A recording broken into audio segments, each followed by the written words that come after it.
Romulus et Rémus.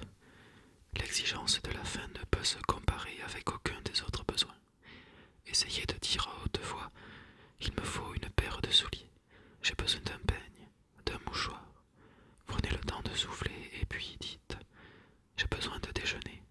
Et vous sentirez tout de suite la différence. Pour n'importe quelle chose que vous estimez nécessaire, vous pouvez réfléchir, chercher, choisir, voire même y renoncer. Mais à l'instant où vous vous avouez à vous-même que vous avez l'estomac creux, il vous faut trouver à manger, sans quoi vous mourrez de faim. Le 5 octobre à midi, place Colonna, assis sur la balustrade de la fontaine, je me dis soudain: j'ai besoin de déjeuner. Mes yeux étaient fixés à terre pendant que je réfléchissais. Ils se levèrent et, comme je regardais la circulation sur le corso, je m'aperçus que je voyais tout à travers une brume tremblotante.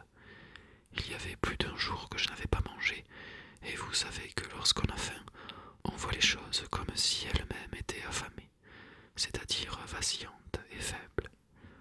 Je me dis qu'à tout prix, il me fallait trouver à déjeuner, que plus j'attendais, moins j'aurais la force de prendre une décision, et je me mis à réfléchir sur le moyen de me mettre au plus tôt en face d'un repas. Malheureusement, quand on est pressé, on ne fait rien de bon. Les idées qui me venaient à l'esprit étaient toutes du domaine du rêve. Je monte dans un tram, je subtilise le porte-monnaie d'un voyageur et je prends la fuite. Ou bien, j'entre dans un magasin, je vais droit à la caisse, m'empare du magot et prends mes jambes à mon cou. J'étais pris de panique et pensais: perdu pour perdu, le mieux est de me faire arrêter pour outrage à la force publique.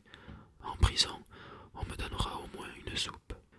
À ce moment, à quelques pas de moi, un jeune garçon en héla un autre. Hé, Romulus! Et ce nom me rappela brusquement un certain Romulus avec lequel j'avais fait mon service. J'avais eu alors la faiblesse de lui conter des fables sur mon compte. Dans mon village, j'aurais joui d'une certaine aisance. Or, je ne suis pas né dans un village, mais bien dans la banlieue de Rome. Mais en ce moment, cette histoire allait me servir. Romulus avait ouvert un restaurant du côté du Panthéon. J'irai le retrouver et commanderai le repas dont j'avais tant besoin. Puis, au moment de régler l'addition, je sortirai notre amitié, le service militaire fait ensemble, les souvenirs communs, et Romulus, bien sûr, ne me ferait pas arrêter. La première chose que je vis, ce fut d'aller me regarder dans la glace d'une vitrine de magasin. Par hasard, je m'étais fait la barbe ce matin-là avec le rasoir et le savon du patron de la maison, un huissier auprès du tribunal qui me louait l'espace vide en dessous de son escalier. Ma chemise, sans être impeccable, n'était pas indécente. Je ne la portais que depuis 4 jours. Mon costume, d'un gris chiné, était comme neuf, m'ayant été offert par une bonne dame dont le mari avait été mon capitaine pendant la guerre. Par contre, ma cravate était effilochée, une cravate rouge qui avait bien 10 ans. Je remontai mon col et refis le nœud de telle manière que la cravate avait maintenant un bout très long et l'autre très court. Je cachai la partie courte sous la longue et boutonnai ma veste jusqu'en haut. Comme je m'éloignai de la vitrine, la tête me tourna, sans doute à cause de l'effort que j'avais apporté à me passer en revue, et je trébuchai contre un agent qui se tenait au bord du trottoir. Regarde où tu vas, me dit-il. Es-tu ivre? J'aurais voulu lui répondre que j'étais en effet ivre, mais de faim. D'un pas vacillant, je me dirigeai vers le Panthéon. Je me souvenais de l'adresse, mais en arrivant sur place, je n'en crus pas mes yeux. C'était au fond d'une impasse, une toute petite porte encadrée de 2 ou 3 poubelles combles. L'enseigne, couleur sang de bœuf, portait l'inscription: restaurant, cuisine de ménage, et la vitrine, également peinte en rouge, contenait une pomme en tout et pour tout. Une seule pomme, dis-je, et je n'exagère pas. Je commençai à comprendre, mais j'étais lassé et entrai. Une fois la porte poussée, je n'eus plus de doute, et un instant de désespoir ma faim redoubla. Je me décidai pourtant et allai m'asseoir à une des 4 ou 5 tables qui meublaient la misérable pièce déserte et sombre.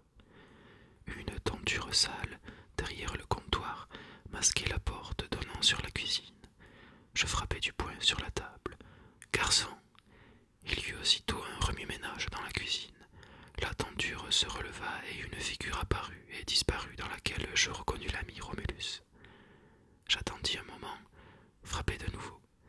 Cette fois, il se précipita en boutonnant à la hâte sa veste blanche toute pleine de taches et déformée, et vint à moi avec un « à vos ordres » obséquieux, plein d'espoir qui me serra le cœur. Mais désormais, puisque j'étais dans la danse, il fallait bien danser. Je voudrais manger, dis-je. Il époussetait la table avec un torchon, puis s'arrêta et me regardant. Mais tu es Rémus. Ah, tu me reconnais, fis-je avec un sourire. Et comment? N'étions-nous pas ensemble sous les armes? Te souviens-tu? Il nous appelait Romulus, Rémus et la louve à cause de cette fille à laquelle nous faisions tous les deux la cour. Les souvenirs, en somme, il les ressortait, c'était visible, non par amitié, mais parce que j'étais un client, et même le client, puisqu'il n'y avait personne d'autre dans le restaurant. Il devait être plutôt rare, les clients, et les souvenirs étaient une façon de me faire bon accueil. Finalement, il me donna une tape sur l'épaule. Mon vieux Rémus. Puis il se tourna vers la cuisine et appela Loretta. Sous la tenture levée, je vis apparaître une petite femme corpulente, en tablier, à l'expression hargneuse et méfiante. Romulus dit en me montrant du doigt Voilà Rémus dont je t'ai parlé. Elle sourit à demi et ébaucha un geste de salut. Derrière elle se bousculaient ses enfants, un garçon et une fille. Romulus poursuivait. C'est un brave type, brave. Il répétait brave comme un perroquet, et je comprenais clairement qu'il attendait surtout que je commande mon déjeuner. Romulus, fis-je, je suis de passage à Rome, je suis voyageur de commerce, alors comme je mange toujours en quelque endroit, je me suis dit, pourquoi n'irais-je pas manger chez l'ami Romulus? Parfait, dit-il, alors, que faisons-nous de bon? Des spaghettis. Comme de juste, des spaghettis au beurre avec du parmesan, c'est moins long à faire et plus léger. Et ensuite, un bon beefsteak, 2 tranches de veau, un bel aloyau, une escalope sautée. Il me proposait des choses simples, telles que j'aurais pu en cuisiner moi-même sur un réchaud à alcool. Je dis par pure cruauté. Et de l'agneau, tu as de l'agneau? Je regrette, mais c'est le soir que nous en faisons. Tant pis, alors un tourne d'eau avec un œuf dessus, à la Bismarck, bien sûr, avec des pommes de terre. De la salade, plutôt. De la salade, d'accord, et 1 litre, du sec, n'est-ce pas? Du sec. Il répéta sec, en se dirigeant vers la cuisine et me laissa seul devant ma table. Je continuais à avoir des vertiges de faiblesse et je sentais que j'allais faire une grosse mauvaise action. Mais j'en éprouvais une sorte de satisfaction. La faim rend cruel. Or, Romulus était peut-être plus affamé que moi et, au fond, cela me faisait un certain plaisir. Pendant ce temps, à la cuisine, toute la famille tenait conciliabule. Je l'entendais, lui, qui parlait d'une voix basse, pesante, anxieuse, et sa femme lui répondait sur un ton mécontent. Finalement, la tenture se souleva et les 2 enfants s'échappèrent, courant rapidement vers la sortie. Je compris que Romulus n'avait peut-être pas même du pain au restaurant. Au moment où les enfants avaient soulevé la tenture, j'avais entrevu la femme qui, debout devant le fourneau, ranimait le feu presque éteint avec un éventoir. Romulus sortit de la cuisine et vint s'asseoir en face de moi. Il venait me tenir compagnie pour gagner du temps et permettre à ses enfants de revenir avec les provisions. Toujours par cruauté, je lui demandai « Tu as là un petit local tout à fait gentil, et ça marche bien ?» Il baissa la tête. « Bien, naturellement, il y a la crise, et puis aujourd'hui c'est lundi alors, mais d'habitude il n'y a pas moyen de circuler là-dedans. » Tu as bien réussi, hein? Il me regarda avant de répondre. Il avait une figure grasse et ronde, une vraie figure d'hôtelier, mais pâle, triste, et la barbe longue. Toi aussi, fit-il, tu ne t'en tires pas mal. Oh, répondis-je négligemment, je ne peux pas me plaindre. Je fais toujours mes 150 000 livres par mois, mais je travaille dur. C'est moins dur que pour nous. Et qui sait, vous autres, vous jouez sur le velours. Les gens peuvent se passer de tout, mais il faut bien qu'ils mangent. Je parie que tu mets des sous de côté. Cette fois, il se tut et se contenta de sourire, un sourire déchirant qui me fit pitié. Il dit enfin, comme s'il implorait mon secours. Mon vieux Rémus, te souviens-tu quand nous étions ensemble à Gaète? En somme, il recherchait des souvenirs parce qu'il avait honte de mentir, et peut-être aussi parce que ce passé avait été le meilleur temps de sa vie. Cette fois, il me fit par trop compassion, et pour le contenter, je lui dis que je me rappelais. Il parut aussitôt ranimé et se mit à parler en me donnant de temps en temps de grandes tapes sur l'épaule. Il riait même parfois. Le petit garçon rentra sur la pointe des pieds, portant à deux mains, comme s'il s'agissait du Saint-Sacrement, un litre plein. Romulus me versa à boire, et comme je l'invitais, il se servit un verre à lui-même. Avec le vin, il devenait plus loquace encore. On voyait que lui aussi était à jeun. Tout en bavardant et buvant, 20 minutes passèrent, puis, comme en songe, je vis rentrer la petite fille. La pauvrette tenait entre ses bras, serré contre sa poitrine, un paquet qui contenait de tout. Le papier jaune qui renfermait le beefsteak, le morceau de journal enveloppant l'œuf, une miche entourée de papier mou, le beurre et le fromage dans le cellophane, le bouquet vert de la salade. Je crus même voir la petite bouteille d'huile. Sérieuse, contente, elle alla tout droit à la cuisine et, à son passage, Romulus déplaça sa chaise pour la cacher. Puis il versa de nouveau à boire et recommença à dérouler ses souvenirs. Pendant ce temps, dans la cuisine, j'entendais la mère dire je ne sais quoi à la fillette, et celle-ci s'excusait à mi-voix. Il n'a pas voulu m'en donner moins. Misère, complète, absolue, peut-être pire que la mienne. Mais j'avais faim, et quand la petite m'apporta le plat de spaghettis, je me jetai dessus sans remords. Je dirais même que la sensation de baffer aux dépens de gens aussi pauvres que moi m'aiguisait l'appétit.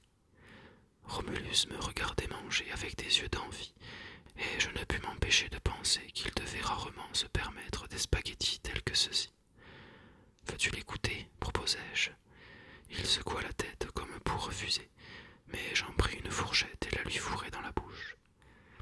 Il n'y a pas à dire, ils sont fameux, dit-il comme se parlant à lui-même.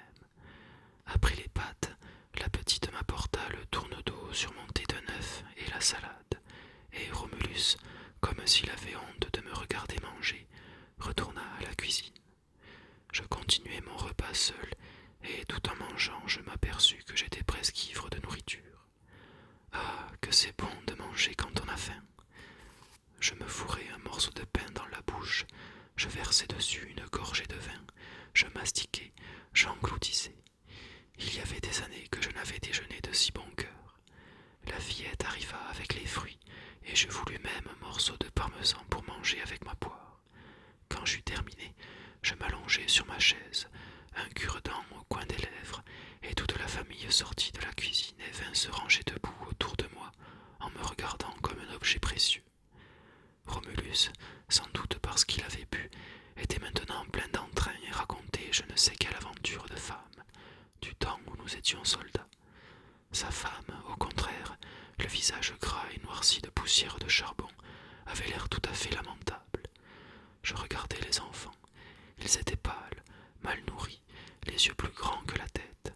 Je me sentis envahi en même temps de pitié et de remords, d'autant plus que la femme me dit « Ah, des clients comme vous, il nous en faudrait au moins 4 ou 5 par repas. Alors nous pourrions respirer. » Pourquoi, dis-je d'un air ingénu, vous n'avez pas de clients? Il en vient un de temps en temps, répondit-elle, le soir surtout. Mais ce sont de pauvres gens, ils apportent leurs provisions et commandent seulement du vin. Peu de choses, un quart, un verre. Le matin, il m'arrive souvent de ne pas allumer le feu, puisqu'il n'y a personne. Je ne sais pas pourquoi ces paroles exaspérèrent Romulus.